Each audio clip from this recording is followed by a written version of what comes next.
అస్సలాము అలైకుం వరహ్మతుల్లాహి వబర్కాతుహు. కొన్ని సంవత్సరాల నుండి మీలాదున్నబి, గణేష్ మండపాలు ఒకే సందర్భాన వస్తున్నాయి. ముస్లిం కాని వారు కూడా వచ్చి మీలాదున్నబిలో ఈ జెండాలు పట్టుకోవటము, ఊరూరా తిరగటము ఇలాంటివి చేస్తున్నారు. దీనితో పాటు మన ముస్లింలు కూడా వాళ్ళెలాగో ఇది చేశారు కాబట్టి మేము కూడా అది చేద్దామని మండపాలలో మోస్తున్నారు. ఇది షిర్క్. అల్లాహ్ సుబ్హానహు వ తఆలా తెలియచేశాడు. ఇన్నల్లాహ లా యగ్ఫిరు అన్ యుష్రక బిహి వ యగ్ఫిరు మా దూన జాలిక లిమన్ యషా. ఆ అల్లాహ్ షిర్క్ అనేది ఎన్నటికీ క్షమించడు. అది కాకుండా మరే పాపమైనా ఆయన క్షమించగోరినట్లయితే ఖచ్చితంగా క్షమిస్తాడు అని ఖురాన్ గ్రంథంలో తెలియచేయటం జరిగింది. మరి ఇది షిర్క్ అని తెలియకపోవటం కూడా ముస్లిం సమాజంలో ఉన్నటువంటి ఒక మూర్ఖత్వము. తెలుసుకోవాలి. మనం షిర్క్ అంటే ఏమిటి? సున్నత్ అంటే ఏమిటి? బిదాత్ అంటే ఏమిటి? తౌహీద్ అంటే ఏమిటి? అన్న వివరాలు మనం తెలుసుకోనుండాలి. ఎన్నో సంవత్సరాల నుండి ముస్లిం అని చెప్పుకుంటున్నాము.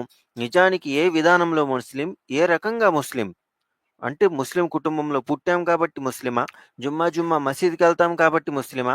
ఎవరైతే తన సృష్టికర్త అల్లాహ్‌గా భావించి చిట్ట చివరి ప్రవక్తకు విధేయత చూపుతారో వారు ముస్లిం అని ముహమ్మద్ సల్లల్లాహు అలైహి వసల్లం గారు తెలియచేశారు. మరి అలాంటి ఇస్లాం మన దగ్గర ఉండాలే తప్పించి షిర్క్‌తో కూడినటువంటి ఇస్లాం ఏమాత్రం ఉండే ప్రసక్తే లేదు. అల్లాహ్ సుబ్హానహు వ తఆలా తెలియజేస్తున్నాడు. లకుం దీనుకుం వలియ దీన్. ఇలాంటి వ్యవహారాల్లో అయితే గనక మా జెండాలు మీరు మోయండి, మీ మండపాలు మేము మోస్తాము, మీ బొట్టు మాకు పెట్టండి, మా టోపీ మీ నెత్తిన పెట్టుకోండి. ఇదంతా కూడా షిర్క్.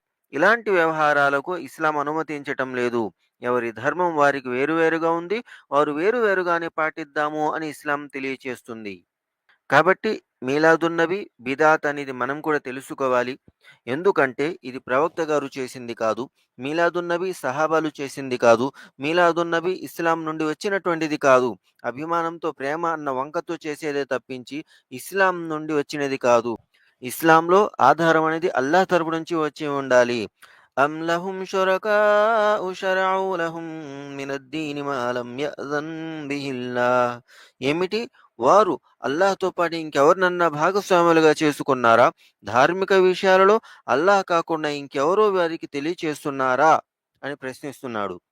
మనకు ధార్మిక విషయాలు అల్లాహ్ మాత్రమే ఆమోదించాలి. ఏదో మాకు నచ్చిందనో, మేము మెచ్చామనో చేయకూడదు.